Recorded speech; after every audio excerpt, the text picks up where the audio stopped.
it helps keep the story going strong. Also, I'd love to hear your thoughts, so leave a comment or write a review. Chapter 30, I've got us. It's the day before my birthday. 9. Tomorrow.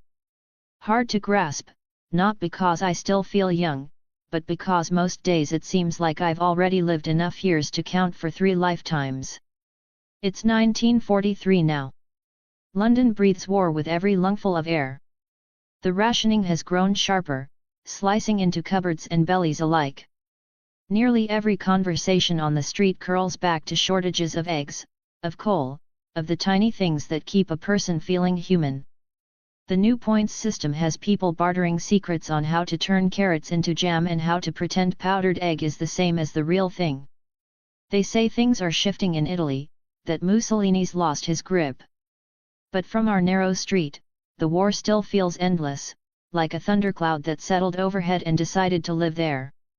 Mum is slipping. Every morning, I brace myself before I open her door, terrified that one day soon, I'll find nothing left of her but the ghost of her shape in the bed. Not taken by shrapnel or a falling bomb, but by the slow, gnawing rot that set in when Granddad died. When Papa, Nana, Nano, and Nan followed. When each piece of her heart got carved away. Some mornings, she's already sitting up when I come in, her hands twisting the edge of the quilt. Once, she asked if Papa would be home for supper. Another time, she tried to button the collar of her dress and ended up just fumbling there, blinking down at her own shaking hands. I stood by the doorway, my throat tight, until I stepped forward and did it for her. "There you are, love," I said, smoothing the fabric, pretending it didn't scare me half to death. She doesn't take care of herself anymore. Some days she forgets to wash, forgets to eat unless I stand there and guide the spoon to her lips. Her hair's turned dull, hanging in limp ropes around her face. Her eyes drift often, like she's waiting at a station in her mind for a train that's long overdue. But when she does look at me, truly sees me, she tries to smile. Always for me. Always strained and a little broken, but it's there, like a fragile lantern fighting against the wind. Once she dropped a cup and didn't even flinch when it shattered at her feet. Just stood there in her slippers, blinking at the shards as if trying to remember why they mattered. I swept it up without saying a word. Later, I caught the reflection of myself in the window, and the set of my mouth was the same as hers, thin, strained, already older than it had any right to be. It's strange how completely things have reversed. Just a handful of years ago, she was brushing my hair smooth, tying my laces, humming songs about sparrows and sunlit gardens as she tucked me in. Now it's me combing out her tangles, coaxing her to take another sip of broth, smoothing the quilt over her shoulders. Sometimes I call her love, the same way she once did for me, in a low, careful voice that makes something profound in my chest clench. I can't pinpoint exactly when the line between mother and son smudged into nothing, only that I can't let her drift any further. So it's me now, just me. I cook. I clean. I keep the damp from swallowing up our little house whole. I walk to the market, stand in queues beside old women with hollow eyes, and keep my hands stuffed in my pockets so they don't see how ready I am to move, to take. Some of the neighbors look at us differently these days. A few still press parcels into my hands, a smear of dripping wrapped in wax paper, a knob of cheese small enough to hide in a fist. But others give Mum a wide berth on the pavement, like her grief might be contagious. I nod when I accept their scraps, mumble thank you, though my voice is flat. Grateful, yes. But I've got no softness left to warm it. I've started stealing more. Small things, easy to tuck into my system inventory when no one's watching. A wedge of cheese, a handful of potatoes, half a loaf. Once, a string of dried onions rattled faintly in my coat pocket all the way home. It's not greed. It's to keep my own cheeks from sinking in, to keep Mum's skin from turning that dull yellow that means worse is coming. Last week at Taverner's stall, I slipped a couple of bruised apples into my coat. I was careful, slow, and practiced. But his dog, a mean old terrier with a patch over one eye, caught my scent. It started growling, snuffling close to my ankle. My heart flipped over. For a second, I pictured the whole street turning, the butcher's boy pointing, people shouting thief. But Taverner only swatted the dog away with his hat, muttering about mongrels. I let out a long breath I hadn't meant to hold and walked off steadily as I could, though sweat slicked my back under my shirt. That night, I removed them from the system inventory and peeled and stewed them with stale bread for Mum. Watched her smile faintly as she swallowed. Worth it. Sometimes, weighing the risk, I have a tiny dark thought, maybe it wouldn't be so terrible if the war kept dragging on. War makes everything looser. Messy. Easier to slip by unseen, easier to steal unnoticed. Peace might mean people start asking hard questions about why a boy my age is keeping house alone. Or decide Mum needs to be somewhere proper. Somewhere I couldn't follow. I still go to school. Not because I care about sums or neat copperplate letters anymore, but because it's routine. Because it lets Mum pretend I'm growing up right. Luca tries to chat sometimes. I answer short, and watch his smile falter. I'm not cross with him, I just don't have the room inside for play anymore. Most days, I keep my head down, let the world swirl by without me. When I come home, I scrub myself clean. Always. No matter how thin I'm stretched, I won't let filth take root. I scrub my hands until the skin shines pink, check under my nails, and smooth my hair. Strength isn't only in muscle or mana, it's in discipline. If I let that go, the rest will crumble along with it, too. My body's stronger. I feel it every morning when I haul the coal, every night when I ease Mum upright so she can sip her tea. The chores, the constant motion, plus the exercises I force myself through, push ups, squats, pressing my shoulders against the door frame until my arms quiver. It's more than just keeping fit now. It's a quiet promise that if someone ever tried to take Mum, or take what's left of our life, I could push them back. Or hold them down. The thought comes cold and sharp, but I don't turn from it. But mostly it's my magic. Every afternoon, once the house is still, I draw deep, let the mana surge. My pool of mana feels wider now, thicker under my skin. It's easier than it used to be. The channels inside me feel stretched, still snug around the edges, like shoes I'll soon outgrow, but quicker to obey. It's no longer stubborn sludge. It answers me, mostly. The system says my stats creep up, bit by bit. Body. Mind. Soul. Like watching tidewater rise, stone by stubborn stone. I can lift 3 books at once, make them spin slow, lazy orbits above the bed. Sometimes I push them harder, watch them smack into the wall with dull thumps.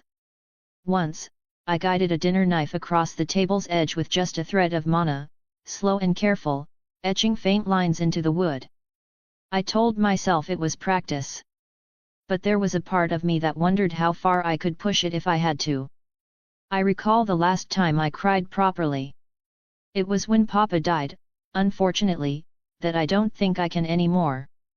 Sometimes I think I'm storing it all up, like there's a cupboard inside me stacked high with tears I'll pay out later. Other times, I suspect that cupboard's empty after all. I keep myself busy so the emptiness doesn't drown me.